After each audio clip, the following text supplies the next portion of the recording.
श्री स्वामी समर्थ। आज माघ महिन्यातली षष्टी असून आज शनिवार आहे आणि शनिवार हा आपला हनुमान देवतेची पूजा करण्याचा दिवस आहे।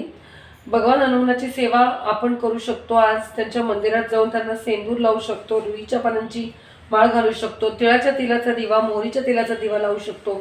चमेलीच्या तेलाचा दिवा हनुमानाला विशेष प्रिय आहे।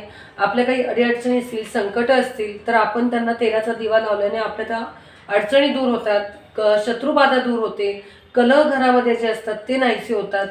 तसेच आज आपण मारुती स्तोत्र वाचावे, हनुमान चालीसा वाचावी आणि हनुमान वडवान स्तोत्र हे बिभीषणाने रचलेले भगवान हनुमानाचे अत्यंत शक्तिशाली स्तोत्र आहे आणि ते जर तुम्ही आज वाचन केले तर तुम्हाला खूप गंभीर असं काही कोर्ट कचेरीचा त्रास आहे किंवा संकट आहे, शत्रू पीडा आहे किंवा असा एखादा रोग आहे, खूप दिवस हॉस्पिटलमध्ये ॲडमिट आहे, तर त्या सगळ्यांना दूर करण्यासाठी हे स्तोत्र अत्यंत प्रभावी आहे। आणि तसेच ह्या स्तोत्राचं तुम्ही नित्य पठण केल्याने तुमच्या जीवनामध्ये जे काही अडचणी येतात त्या दूर होतात, तुम्हाला सुख समृद्धी प्राप्त होते, शत्रूंवरती विजय प्राप्त होतो, कोर्ट कचेरीमध्ये विजय मिळतो।